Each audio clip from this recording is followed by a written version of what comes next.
దళపతి విజయ్ కుటుంబంలో విడాకుల సమస్య తమిళ రాజకీయాలను కుదిపేస్తోంది. 26 ఏళ్ల వివాహ బంధం తర్వాత సంగీత ఇలాంటి నిర్ణయం తీసుకోవడం సంచలనంగా మారింది.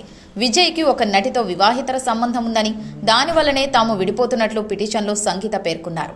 కొన్నేళ్లుగా విజయ్ త్రిష రిలేషన్లో ఉన్నారని వార్తలు వినిపిస్తూనే వస్తున్నాయి. అయితే అప్పుడప్పుడు త్రిష వాటిని కొట్టిపారేయడంతో ఆ వార్తలకు ఫుల్ స్టాప్ పడింది. ఇప్పుడు సంగీత విడాకులు కావాలని కోరడంతో త్రిష విజయ్ రిలేషన్ నిజమే అని తెలుస్తోంది. ఇక విజయ్ సంగీత విడాకుల వివాదంలో వారి కుమారుడు జేసన్ సంజయ్ తల్లికి తోడుగా నిలబడినట్లు తెలుస్తోంది.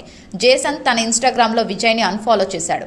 ఇందులో నిజమెంత అనేది తెలియాలంటే విజయ్ కుటుంబం స్పందించాల్సి ఉంది. విజయ్ త్రిష రిలేషన్ గురించి జేసన్ కి ముందే తెలుసని, అందుకే అతను మొదటి నుంచే తండ్రికి దూరంగా ఉంటున్నాడని చెబుతున్నారు. మొదటి నుంచి విజయ్ నటవారసుడిగా జేసన్ ఇండస్ట్రీలో హీరోగా అడుగు పెడతాడని భావించారు. అయితే తండ్రి బాటలో కాకుండా జేసన్ తన సొంత దారిని వెతుక్కున్నాడు. డైరెక్టర్ గా తొలి అడుగు వేశాడు. సందీప్ కిషన్ హీరోగా సిగ్మా అనే సినిమాను తెరకెక్కిస్తున్నాడు జేసన్. ప్రస్తుతం ఈ సినిమా షూటింగ్ జరుగుతోంది.